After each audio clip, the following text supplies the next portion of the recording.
Youssef Indy, bonsoir. Bonsoir. Merci de nous accueillir, de nous accorder cet entretien exclusif à Paris. Merci à vous. En ce mois de juillet de canicule. Nous sommes en marge d'une interview que vous nous avez accordée à propos de la sortie de votre tout prochain ouvrage, le tome 2, le très attendu tome 2 d'Occident et Islam,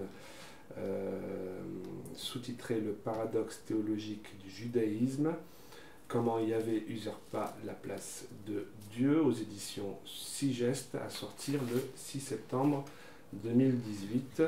D'ailleurs, s'incruste actuellement la couverture du livre et le lien vers les précommandes qui sont déjà ouvertes.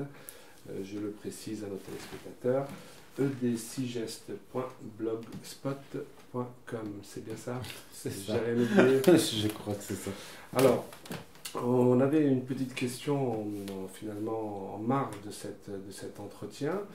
Nous vous recevions le 24 septembre 2016, déjà à Nice, à l'occasion de la sortie de votre second ouvrage, venu finalement enrichir le tome 1, qui concluait finalement sur le choc des civilisations. Le second ouvrage, dont le titre était Les mythes fondateurs du choc des civilisations.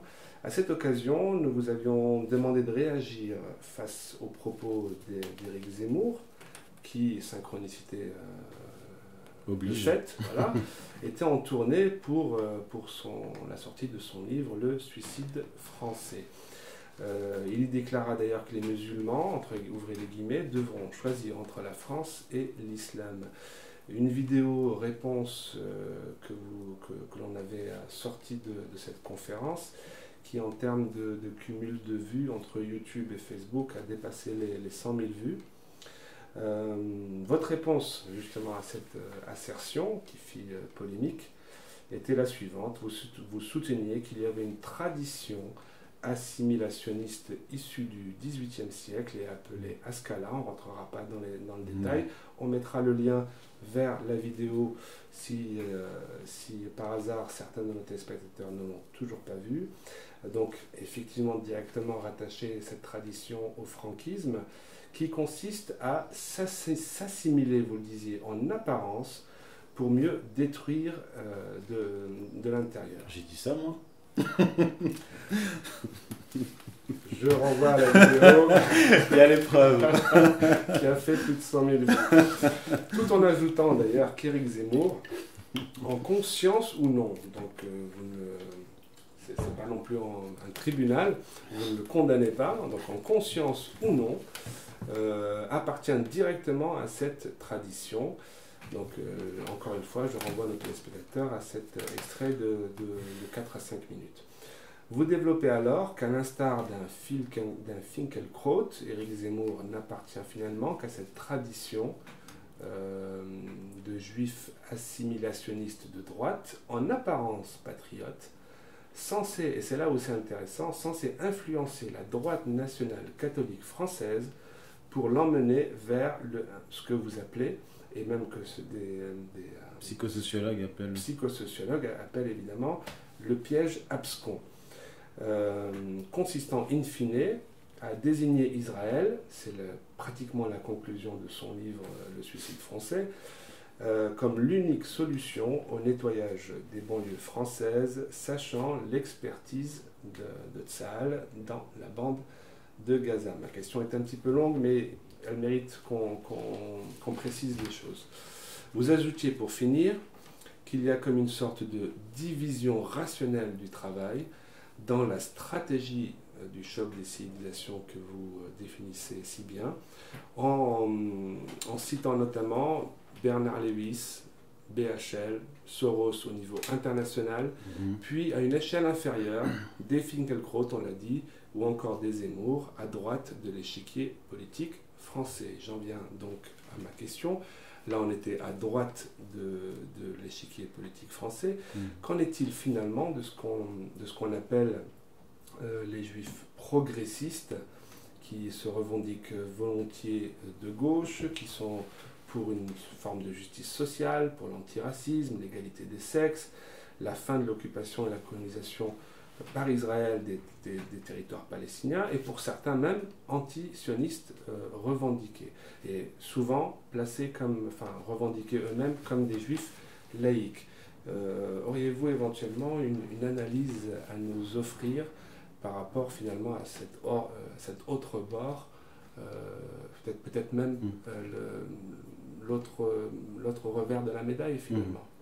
Alors, il m'est déjà arrivé de citer, en même temps que lorsque je mentionnais Eric Zemmour et Alain Finkielkraut, des gens comme Claude Askolovitch, qui appartient à la gauche, qui est un juif de gauche, mais lui sioniste, qui a toujours été sioniste. Il y avait Edwy Plenel, qui lui n'est pas juif, mais l'était par sa femme.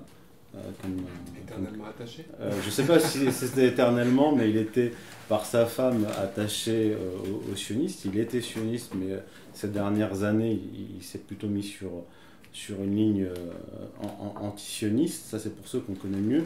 Il y en a d'autres qui sont très actifs et qui tiennent les réseaux anti-sionistes en France, comme Dominique Vidal, comme Alain Grèche, qui sont liés au monde diplomatique et qui sont, eux, des juifs anti-sionistes, qui ont toujours été anti-sionistes et qui viennent de la tradition communiste, qui sont des communistes.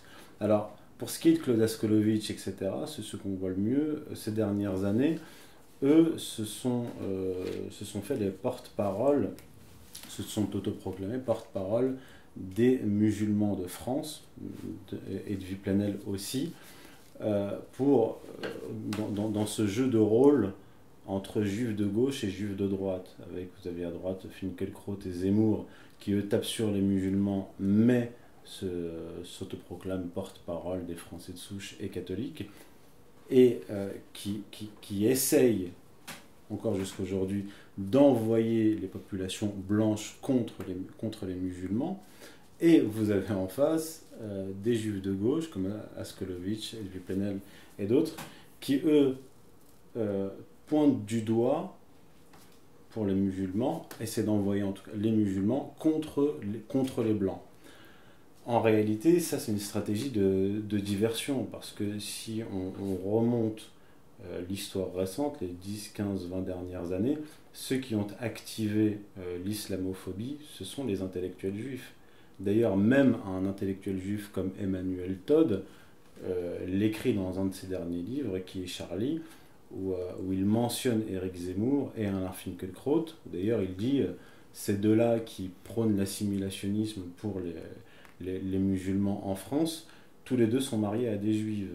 Il y en a un séfarade qui est marié avec une juive séfarade, Zemmour, l'autre ashkénaze qui est marié avec une juive ashkénaze. Et il disait quelque chose d'intéressant, Emmanuel Todd, lui en tant que juif, il disait il faut faire attention parce que en activant l'islamophobie, vous allez avoir comme contre-coup la réactivation de l'antisémitisme. Il identifie les intellectuels juifs comme activant l'islamophobie. Et ce qu'il craint, en fait, c'est que les musulmans, désignés comme coupables par des intellectuels juifs, produisent en fait ce qui se produit actuellement, à savoir une prise de conscience des ennemis prioritaires. Oui. C'est ça que craint Emmanuel Todd lorsqu'il a écrit son livre, et il a expliqué, mais vous n'avez pas compris, vous pensiez que je défendais les musulmans dans ce livre-là, mais en fait, ce que je défends, ce sont les juifs. Pourquoi aussi? Parce qu'il y a un arrière-fond historique en France, c'est-à-dire que dans la tradition française et catholique, l'ennemi traditionnel, c'est le judaïsme. Il y a l'anti-judaïsme catholique et l'antisémitisme nationaliste. Bref, je reviens à... je suis obligé de faire un exposé assez large. Maintenant, si on veut comprendre l'antisionisme des juifs d'extrême gauche, on peut le comprendre de deux façons. Sur le plan stratégique, c'est ce qu'on appelle l'opposition contrôlée. C'est ce que disait Lénine, le meilleur moyen de combattre un opposant ou l'opposition, c'est d'en prendre le leadership, le contrôle. Et c'est exactement ce qu'ils ont fait.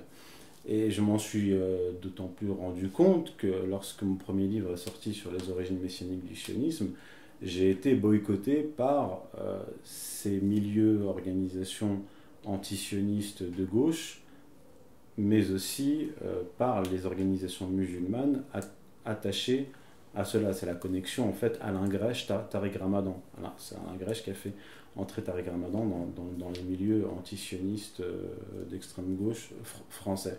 Et il y a aussi autre chose, c'est cette vieille opposition qui remonte à la fin du 19e siècle entre juifs internationalistes socialistes et sionistes.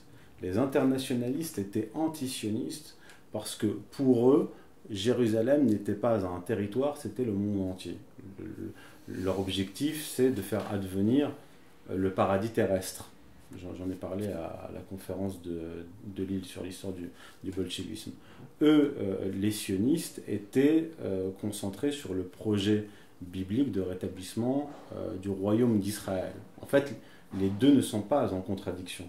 Et vous avez quelqu'un comme Moses Hess qui a beaucoup influencé Karl Marx, qui lui est à la fois socialiste et sioniste.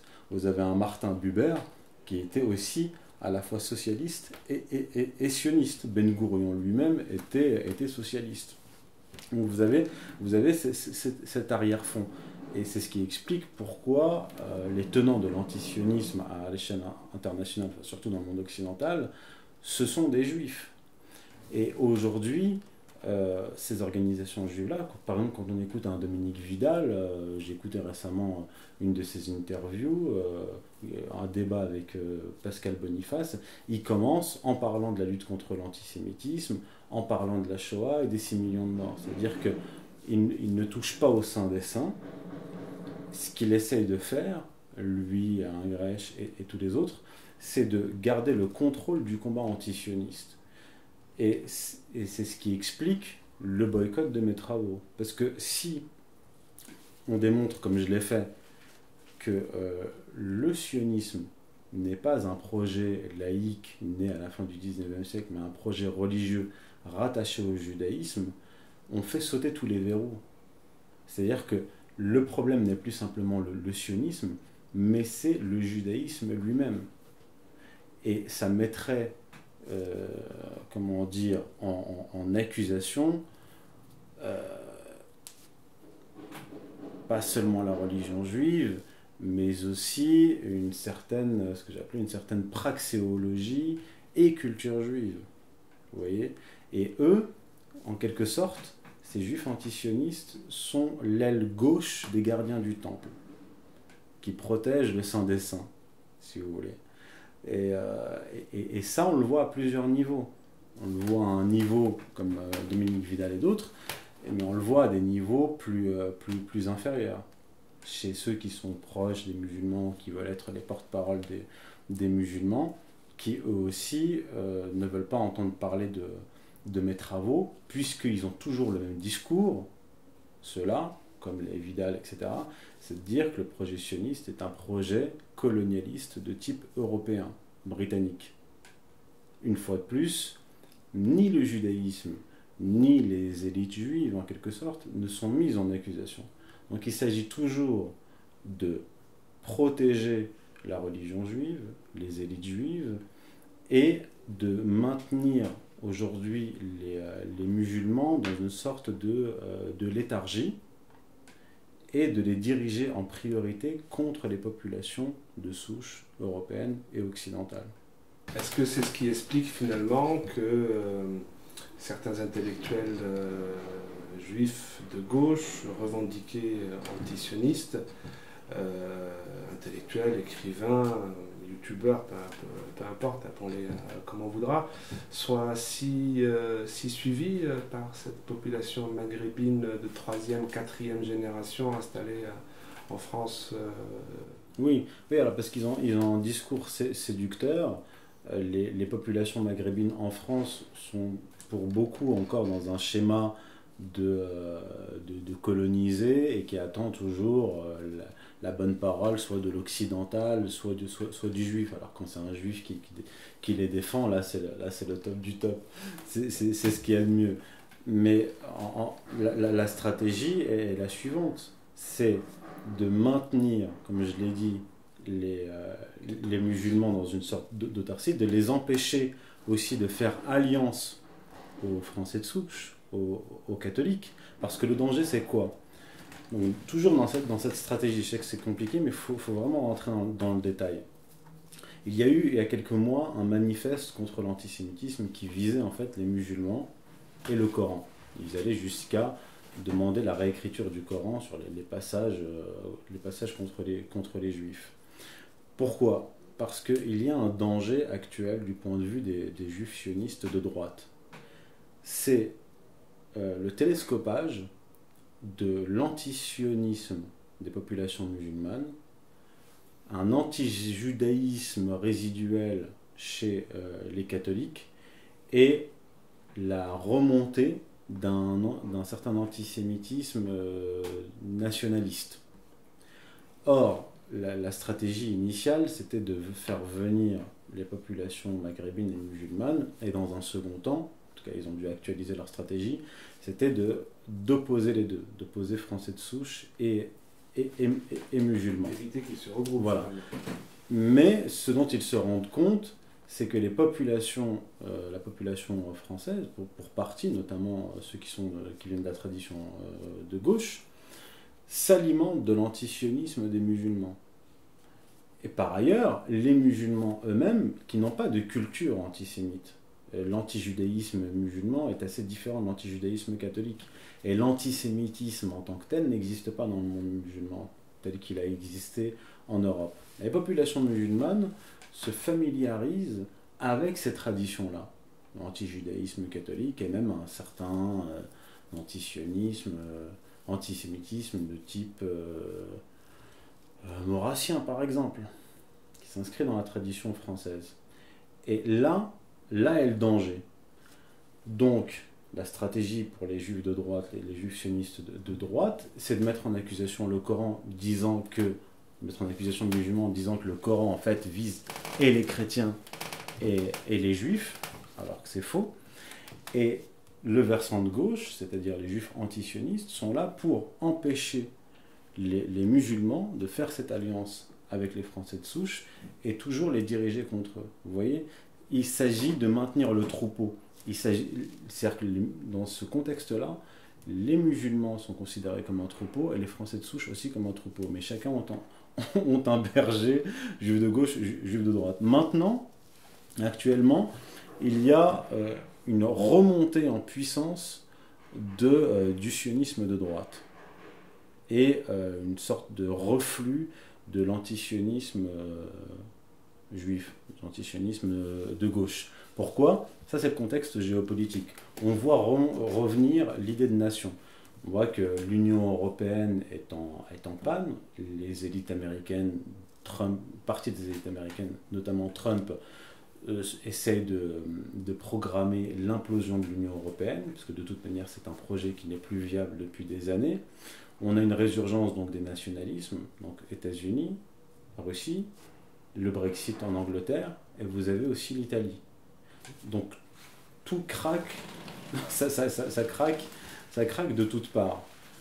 Donc la stratégie est la suivante, c'est d'empêcher, la stratégie est la suivante, c'est de garder toujours un coup d'avance et d'avoir la mainmise et le contrôle sur ce néo-patriotisme européen, ce nationalisme européen. Et ça, c'est déjà préparé depuis longtemps. Un certain nombre de partis politiques d'extrême droite reçoivent leurs ordres, ou en tout cas sont israélo-compatibles, jusqu'au Front National en France. On a les Pays-Bas, on a la Suisse, mais assez légèrement, en Allemagne, et même jusqu'en Autriche. Et il y avait une anticipation, c'est-à-dire qu'on garde le contrôle de la droite, on garde le contrôle des masses musulmanes au cas où le contexte géopolitique change. Et là, on est dans une séquence historique où l'Union européenne est en cours d'effondrement. C'est d'ailleurs pour ça qu'on voit l'espèce d'attaque violente du système contre Emmanuel Macron, parce qu'Emmanuel Macron avait été mis en poste pour accélérer ce projet européen.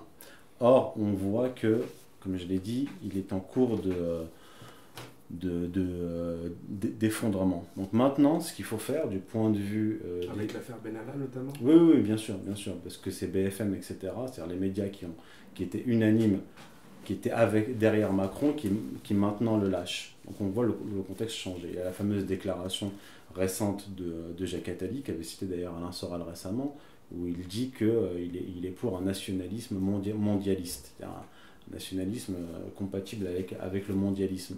Et donc, de leur point de vue, du point de vue des élites juives de droite, il faut absolument garder le contrôle sur le patriotisme européen, le nationalisme européen, en faisant un amalgame avec Israël. C'est pour ça que vous avez un livre récent là, qui vient de sortir en anglais, disant que Netanyahou, donc un rédacteur un journaliste d'Haaretz, où il explique dans son livre que Netanyahou est le parrain des nationalistes comme Orban, Poutine et Trump.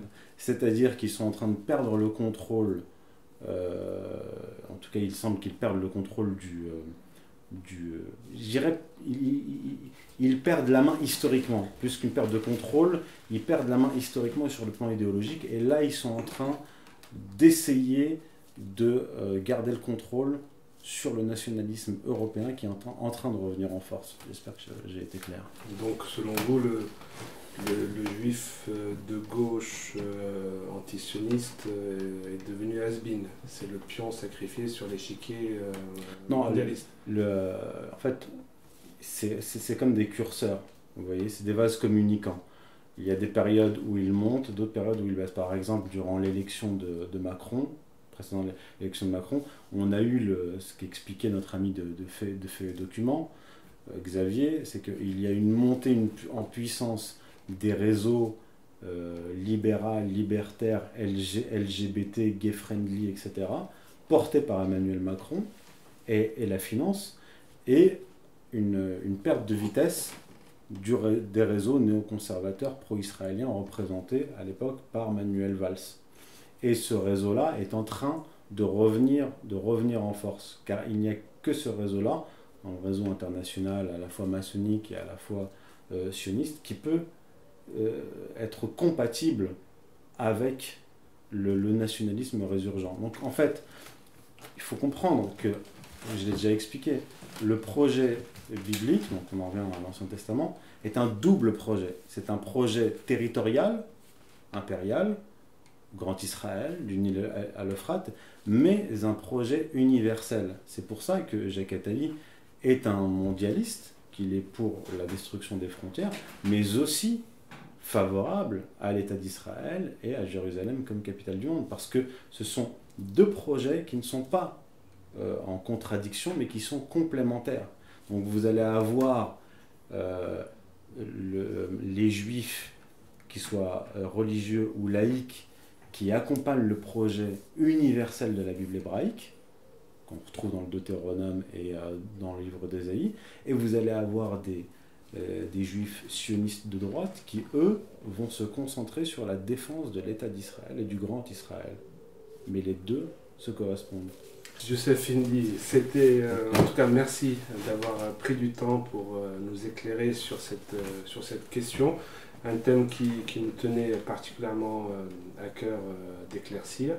Je rappelle la sortie toute prochaine, le 6 septembre prochain, de votre tome 2 d'Occident et Islam, le paradoxe théologique du judaïsme, comment Yahvé usurpa la place de Dieu. J'invite tous nos spectateurs et téléspectateurs à se rendre sur nos pages et sur notre Facebook pour voir votre actualité et les différentes dates d'ailleurs de conférences que vous allez donner dès la rentrée. Merci infiniment. Merci à vous. Merci. À bientôt.